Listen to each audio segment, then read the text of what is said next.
அன்பனேயர்களே அனைவருக்கும் இனிய வணக்கம். இது Vatican top 10 sponsor by Black Thunder, Ooty main road, Mettupalayam. Vatican top 10 நிகழ்ச்சியை ஒளிபரப்ப உதவியவர்கள் Black Thunder, Lucky Falls at Black Thunder, Ooty main road, Mettupalayam. நேயர்களே, 2000 ஆண்டுகள் பாரம்பரியத்துக் கொண்டு விளங்கும் கத்தோலிக்க திருவின் தலைமையிடம்தான் வத்திக்கான் நகரம். உலகின் பல்வேறு மாற்றங்களுக்கு காரணமாய் அமைந்திருக்கும் இந்த வத்திக்கானை மையமாக வைத்து திருத்தந்தையர்களின் உலகளாவிய தொடர்பாடல்கள் இருக்கின்றன, செயல் திட்டங்கள் நிறைவேறுகின்றன. அந்த வகையில் திருவை செய்திகள், திருத்தந்தையின் உரைகள், சந்திப்புகள், திருப்பயணங்கள், சமூக நேர்காணல்கள் என எண்ணற்ற நிகழ்வுகளை வாரந்தோறும் கொண்டு வருவதுதான் இந்த வத்திக்கான் டாப் 10. இன்றும் மறையுரை எவ்வளவு நேரம் ஆற்ற வேண்டும், துன்புறும் கிறிஸ்தவர்களுக்கு திருத்தந்தையின் கடிதம், புனரமைக்கப்பட்ட மைக்கேலாஞ்சலோவின் சிற்பம் என பல நிகழ்வுகள் காத்திருக்கின்றன. அனைத்தையும் அறிந்து கொள்ள வாருங்கள், இன்றைய நிகழ்ச்சிக்குள் போகலாம்.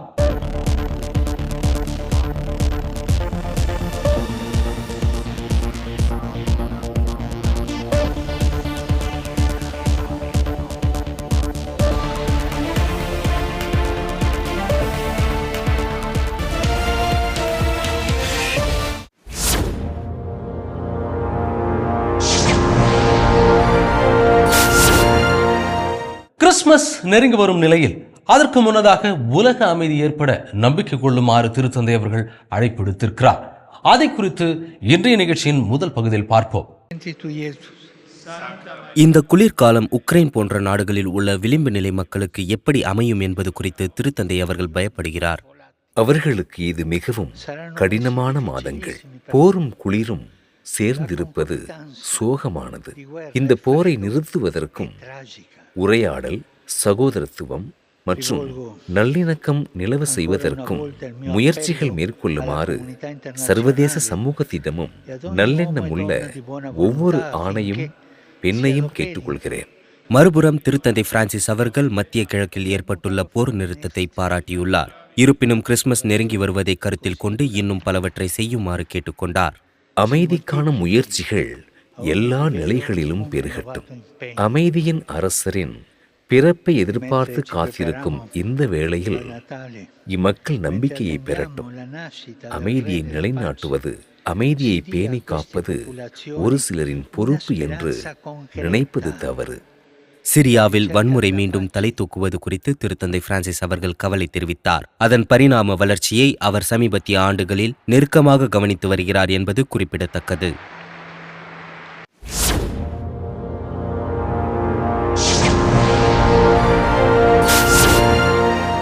ஒரு குருவானவர் எவ்வளவு நேரம் மறைவுரை ஆற்ற வேண்டும் என்ற கருத்தை கடந்த வார மறைக்கல்வி உரையின் போது திருத்தந்தை அவர்கள் கூறியிருக்கிறார்.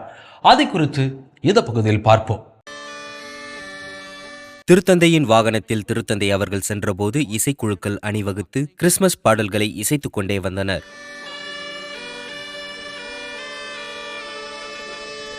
பின்பு திருத்தந்தை அவர்கள் எவ்வாறு நற்செய்தி அறிவிப்பு செய்வது என்று சிந்தனை வழங்கி குருக்களின் கவனத்தை ஈர்த்தார். பெரும்பாலும் 20 நிமிடங்கள், 30 நிமிடங்கள் என்று நீண்ட மறைவுரைகள் வழங்கப்படுகின்றன. 8 நிமிடங்களுக்கு மேல் மறைவுரை நீடித்தால் அது மனதில் நிற்காது, புரியாது. இதை நான் குருக்களுக்காக சொல்கிறேன். இந்த பொது பார்வையாளர்கள் சந்திப்பின் போது மிகவும் எதிர்பார்க்கப்பட்ட தருணங்களில் ஒன்றாக மறையுரையின் சுருக்கம் சீன மொழியில் வழங்கப்பட்டது. தொலைதூர கிழக்கில் உள்ள கிறிஸ்தவர்களுடன் வத்திக்கான் தனது நெருக்கத்தை வெளிப்படுத்தும் குறியீடாக இது அமைந்திருப்பது கவனிக்கத்தக்கது.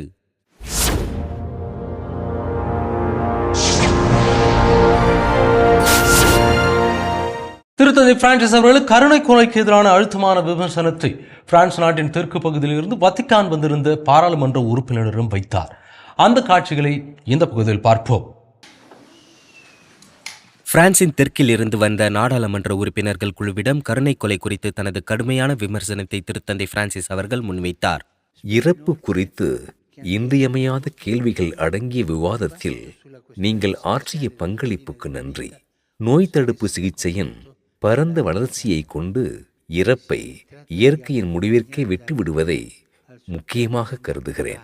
இந்த பாராளுமன்ற உறுப்பினர்கள் குழு திருப்பயணமாக ரோம் நகருக்கு வருகை தந்ததோடு இந்த பிரச்சனையில் மிகவும் பிடிவாதமாக இருந்த திருத்தந்தை அவர்களையும் சந்தித்தனர். உங்களுக்கு தெரிந்தது போல இறப்பை எதிர்பார்த்து இருப்பவர்கள் தங்களின் நல்ல மரணத்திற்கான தயாரிப்பையே எதிர்பார்க்கிறார்கள். அதாவது அவர்களை குணப்படுத்த முடியாவிட்டாலும் உதவி மற்றும் நிவாரணம் மூலம் வாழ்க்கையை எதிர்கொள்ள ஊக்கப்படுத்த வேண்டும். வார இறுதி முழுவதும் வத்திக்கான் சற்று பரபரப்பாகவே இருந்தது. திருத்தந்தை அவர்கள் 7க்கும் மேற்பட்ட அதிகாரப்பூர்வ சந்திப்புகளை நடத்தினார் என்பது குறிப்பிடத்தக்கது.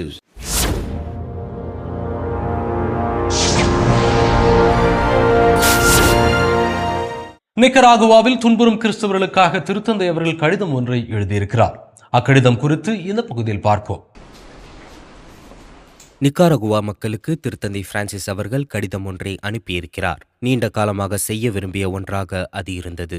அந்நாட்டின் பாதுகாவலரான அமல உற்பவ அன்னையின் பெருவிழாவை முன்னிட்டு வெளியிடப்பட்ட கடிதத்தில் திருத்தந்தை அவர்கள் அது குறித்து விளக்கமளித்துள்ளார். மறைப்பணியாளரைப் போல் அவர்களுடன் தான் இருப்பதாகவும் அவர்கள் கடவுளை நம்ப வேண்டும் என்றும் திருத்தந்தை அவர்கள் அவர்களிடம் கேட்டுக்கொண்டுள்ளார். மிகவும் கடினமான இத்தருணங்களில் தான் கூட இருப்பதாகவும் நம்பிக்கையும் எதிர்நோக்கும் வல்ல செயல்களை செய்யும் என்பதில் உறுதியாக இருப்பதாகவும் தெரிவித்தார். நிக்காரகுவாவில் அரசியல் சூழல் தொடர்ந்து மோசமடைந்து வருகிறது. சில நாட்களுக்கு முன்பு டேனியல் ஒர்டேகா அவர்கள் மீண்டும் அரசியல் அமைப்பை சீர்திருத்தினார். அந்த சீர்திருத்தத்தின் மூலம் அவரது மனைவி இணை அதிபராக இருப்பார். மேலும் அரசின் 3 கிளைகளின் கட்டுப்பாட்டை அவர் வைத்திருப்பார். கத்தோலிக்கர்களை பொறுத்தவரை துன்புறுத்தல் என்பது அப்படியே தான் இருக்கிறது. இத்தகைய ஒடுக்குமுறைகளால் இயேசு சபையினர் வெளியேற்றப்பட்டார்கள். குருக்கள் அருள் அடையாளங்கள் வழங்குவது தடை செய்யப்பட்டுள்ளது. துறவரத்தார் நாட்டை விட்டு வெளியேற்றப்பட்டிருக்கிறார்கள் மற்றும் துன்புறுத்தல்கள் தொடர்ந்து வருவது குறிப்பிடத்தக்கது.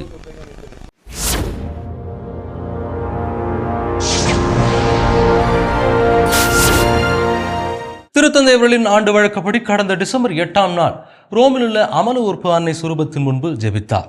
அந்த காட்சிகளை இந்த பகுதியில் காண்போம். அமல உற்பவ அன்னைக்கு வணக்கம் செலுத்துவதில் சிக்கல்கள் இல்லாமல் இல்லை. எருது சண்டைக்கு எதிரான ஆர்வலர்கள் குழு ஒன்று திருத்தந்தை பவனியை தடுத்து நிறுத்தியது. எனினும் சேதம் எதுவும் ஏற்படவில்லை. இந்த செயல்பாட்டாளர்களை போலீசார் கைது செய்தனர். கடந்த காலங்களில் இந்த குழுவினர் காளை சண்டையை ஆதரிக்க வேண்டாம் என்று திரு அவையிடம் முறையிட்டு திருத்தந்தையின் பல்வேறு நிகழ்வுகளுக்கு இடையூறு செய்தனர். இருப்பினும் இந்த நிகழ்வு தொடர்வதற்கு அது தடையாக இல்லை. திருத்தந்தை பிரான்சிஸ் அவர்கள் ஒவ்வொரு ஆண்டும் செய்வது போல் பியாசா ஸ்பாக்னா எனப்படும் ஸ்பெயினின் சதுக்கத்தின் தூண் மேல் உள்ள அன்னை மரியா சுரூபத்திற்கு முன்பாக ஜெபித்தார். இந்த சுரூபமானது 1857ஆம் ஆண்டு அமல உற்பவம் என்ற கோட்பாடு அறிவிக்கப்பட்ட நேரத்தில் வைக்கப்பட்டது. திருத்தந்தை அவர்கள் நகர மையத்திற்கு வரும் ஆண்டின் சில தருணங்களில் இதுவும் ஒன்று. உண்மையில் திருத்தந்தை அவர்கள் தனது ஜெபத்தின் போது அடிக்கடி அன்னை மரியாவின் பரிந்துரையை கேட்கிறார். உதாரணமாக யூபிலி நெருங்கி வருவதால் ரோம் நகரமானது கட்டுமான பணிகளால் நிரம்பியுள்ளது. மேலும் இது உள்ளூர் மக்களிடையே ஏற்படுத்தும் இன்னல்களை திருத்தந்தை அவர்கள் கவனிக்காமல் இருக்கவில்லை. உங்களுக்கு தெரியும், இது பல இன்னல்களை ஏற்படுத்துகிறது. அதே நேரத்தில் ரோமை நகரம் புதுப்பிக்கப்பட்டும் வருகிறது. மேலும் அது சிறப்பான ஒன்றாக இருக்க வேண்டும் என்ற கோரிக்கைகளுக்கு ஏற்ப தன்னையே மாற்றிக்கொள்ள முயற்சிக்கிறது. அதே நேரத்தில் யூபிலி காலமானது ஒருவர் தனது ஆன்மாவை தூய்மைப்படுத்தும் ஒரு வாய்ப்பை வழங்குகிறது என்று திருத்தந்தை அவர்கள் கூறினார். வரப்போகும் இறைவனுக்கு வழியினை ஆயத்தம் செய்வதற்கு ஒருவர் உழைக்க வேண்டும். ஒரு நல்ல ஒப்புரவு அருள் அடையாளத்தின் மூலம் அனைத்து பாவங்களுக்கும் மன்னிப்பு கேட்க இது ஒரு நல்ல வாய்ப்பு. கடவுள் எல்லாவற்றையும் மன்னிக்கிறார். கடவுள் எப்போதும் மன்னிப்பார். இறுதியாக அருகில் இருந்த ஒரு கண்காட்சியை திருத்தந்தை பார்வையிட்டார். அங்கு யூபிலியை ஒட்டி எடுக்கப்பட்டிருந்த முயற்சிகளின் ஒரு பகுதியாக சாகலின் புகழ்பெற்ற வெள்ளை சிலுவையில் அறையப்பட்ட இயேசு காட்சிப்படுத்தப்பட்டிருந்தது.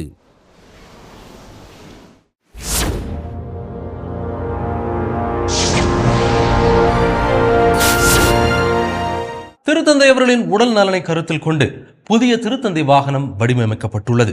அதை குறித்து இந்த பகுதியில் பார்ப்போம். மெர்சடிஸ் பென்ஸ் நிறுவனம்தான் புதிய திருத்தந்தை வாகனத்தை தயாரிக்கும் பொறுப்பை ஏற்று இன்று அதை திருத்தந்தையிடம் வழங்கியது. திருத்தந்தை பிரான்சிஸ் அவர்கள் தனது புதிய திருத்தந்தை வாகனத்தை பெற்றுக்கொண்டார். இது திருத்தந்தைக்காக பிரத்யேகமாக வடிவமைக்கப்பட்ட மின்சார வாகனமாகும். இந்த திருத்தந்தை வாகனத்தின் சிறப்பு என்னவென்றால் இது முற்றிலும் மின்சாரத்தில் செய்யப்படும் வாகனமாகும். 100கணக்கான மணி நேர கைவினை திறன் கொண்டு இது தயாரிக்கப்பட்டுள்ளது. இதில் சிறிய மேடான தளத்தில் திருத்தந்தைக்கென நாற்காலி, சுவிஸ் காவலர் பின்னால் நிற்கக்கூடிய வகையில் அதற்கான இடம் கொடுக்கப்பட்டுள்ளது. மேலும் இதன் சிறப்பான கைவினை திறன் நம்மை வியப்பில் ஆழ்த்தும். திருத்தந்தைக்காக மட்டுமே உருவாக்கப்பட்ட ஒரு தனித்துவமான மாடல் இது. கூடுதலாக அதன் இருக்கை குளிர்காலங்களில் சூடாக இருக்கும் வகையில் வடிவமைக்கப்பட்டுள்ளது. திருத்தந்தை பிரான்சிஸ் அவர்கள் ஒவ்வொரு புதன்கிழமையும் தனது வாகனத்தில் புனித பேதுரு சதுக்கத்தை சுற்றி வருவது வழக்கம். இனிமேல் இந்த புதிய G580 எலக்ட்ரிக் வாகனத்தில் திருத்தந்தையை பொதுமக்கள் பார்க்கலாம் என்பது கவனிக்கத்தக்கது.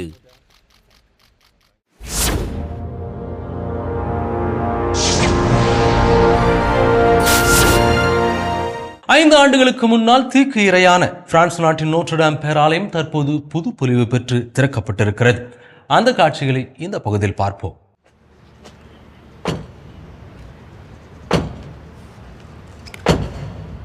சோகமும் துக்கமும் இன்று மகிழ்ச்சியாக மாறியிருக்கிறது. பிரான்ஸ் நாட்டின் மறுபிறப்பினை குறிப்பதாக அது அமைந்திருக்கிறது. பாரிஸில் உள்ள நோட்ரடேம் பேராலயமானது 5 ஆண்டுகளுக்கு பிறகு பேரழிவுகரமான தீ விபத்தின் பிடியிலிருந்து மீண்டும் அதன் பழைய பெருமைக்கு திரும்பியுள்ளது. ஆலய மணிகள் மீண்டும் ஒலிக்க, பாடல் மீண்டும் பாடப்பட, உலகின் மிகச்சிறந்த கோத்திக் கட்டிடக்கலையிலான கதவுகள் மீண்டும் திறக்கப்படுகின்றன. உள்ளே 1500 விருந்தினர்கள் அமர்ந்திருக்கின்றனர். அவர்களில் ஐரோப்பிய அரச குடும்ப உறுப்பினர்கள் முதல் எலான் மஸ்க், மெக்சிகன் நடிகை சல்மா ஹாயக் போன்ற பிரமுகர்களை காண முடிந்தது. ஆனால் அனைவரின் கண்களையும் கவர்ந்த இருக்கைகள் இவைதான்.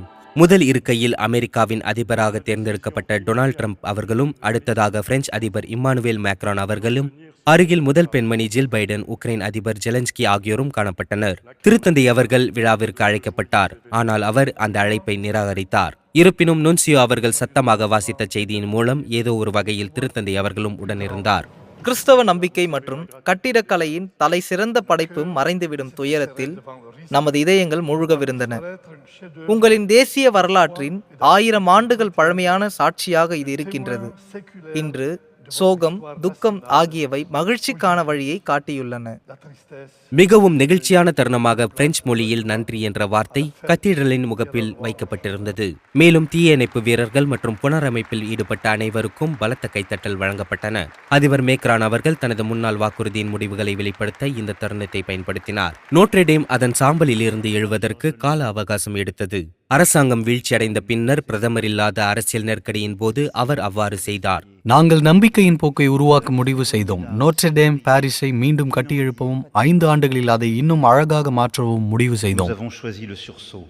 சுமார் 2000 பணியாளர்கள் மற்றும் 700 மில்லியன் யூரோக்களுக்கும் அதிகமான முதலீடு கட்டுமானத்தில் இது மீட்டுருவாக்கம் செய்யப்பட்டுள்ளது. இப்போது வருடத்திற்கு சுமார் 15 மில்லியன் மக்கள் நோட்ரடேம் பேராலயத்தை பார்வையிட வருவார்கள் என்று எதிர்பார்க்கப்படுகிறது.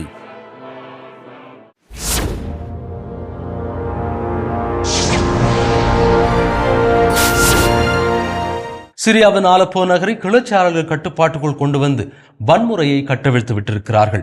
அதை குறித்த தகவலை இந்த பகுதியில் பார்ப்போம். ஆலப்போ நகரத்தை ஜிஹாதி கிளர்ச்சியாளர்கள் கைப்பற்றியதால் சிரியாவில் உள்ள சுமார் 25,000 கத்தோலிக்கர்களுக்கு நிச்சயமற்ற எதிர்காலம் ஏற்பட்டுள்ளது. கிளர்ச்சியாளர்களால் ஊரடங்கு உத்தரவு விதிக்கப்பட்டாலும் ஆலயங்கள் திறந்தே இருக்கின்றன. குருக்கள் அந்நாட்டிலேயே இருக்கிறார்கள். நிச்சயமற்ற மற்றும் அச்சம் நிறைந்த சூழலில் ஒற்றுமையாக இருக்குமாறு அனைத்து பிரிவுகளின் ஆயர்களும் அழைப்பு விடுத்துள்ளனர். ஆலப்போவில் பல சுற்றுப்புறங்களும் முழு கட்டிடங்களும் அழிக்கப்பட்டுள்ளன. ஒயிட் ஹெல்மெட் போன்ற மனிதாபிமான குழுக்கள் இதன் சேதங்களை கணக்கிட்டு இடிபாடுகளில் இருந்து பொதுமக்களை மீட்டு வருகின்றன.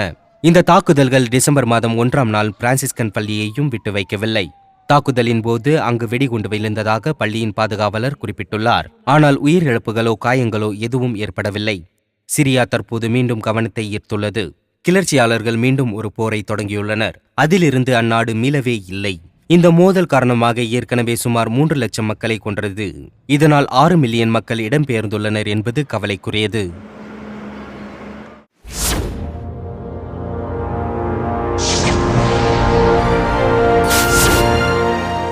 இயேசுவின் உடலை அன்னிமரி மடியில் தாங்கியிருப்பதை சித்தரிக்கும் மைக்கேல் ஆஞ்சலோவின் சிற்பமான பியத்தா கடந்த 6 மாத கால புனரமைப்பிற்கு பிறகு மக்கள் பார்வைக்கு திறக்கப்பட்டிருக்கிறது. அந்த காட்சிகளை இந்த பகுதியில் பார்ப்போம். கிட்டத்தட்ட 6 மாதங்கள் நடந்த வேலை இது. ஆனால் இது மதிப்பு மிக்கதாக இருக்கும் என்று எதிர்பார்க்கப்படுகிறது. ஆம், மைக்கேல் ஆஞ்சலோவின் பியத்தா மீண்டும் பார்வைக்கு வந்துள்ளது. அதே நேரத்தில் அது சிறப்பாக பாதுகாக்கப்படுகிறது. யூபிலி வருவதற்கு முன்பாக சிற்பத்தின் பாதுகாப்பை மேம்படுத்த முடிவு செய்யப்பட்டது. பொதுமக்களிடமிருந்து அதை பிரிக்கும் பேனல் குண்டு துளைக்காத கண்ணாடியின் 9 தாள்களை கொண்ட மற்றொரு பேனலால் மாற்றப்பட்டுள்ளது. வத்திக்கானின் இந்த பொக்கிஷத்தின் பாதுகாப்பு மிகவும் முக்கியமானது. மேலும் கடந்த காலங்களில், குறிப்பாக 1972ஆம் ஆண்டு ஒருவர் இதை சுத்தியால் சேதப்படுத்தியது போன்ற சில அச்ச நிகழ்வுகள் ஏற்கனவே நடந்திருந்தன என்பது கவனிக்கத்தக்கது.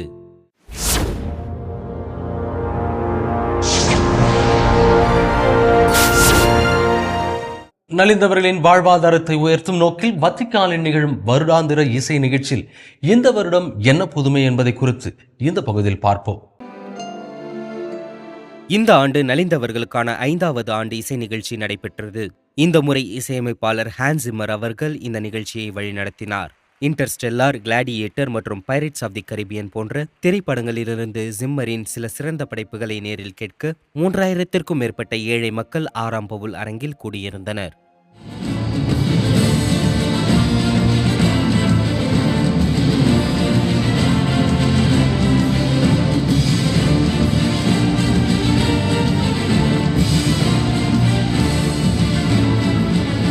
பனிரெண்டு நாமினேஷன்ஸ் மற்றும் 2 ஆஸ்கார் விருதுகளுடன் ஜிம்மர் அவர்கள் தன்னை இசையமைக்க தூண்டியது என்ன என்பதை வத்திக்கான் செய்தியாளர் கூட்டத்தில் வெளிப்படுத்தினார். 18 வயதில் இங்கிலாந்தில் 2 சிறிய குழந்தைகளுடன் ஒரு ஏழை பெண்ணை பார்த்தார்.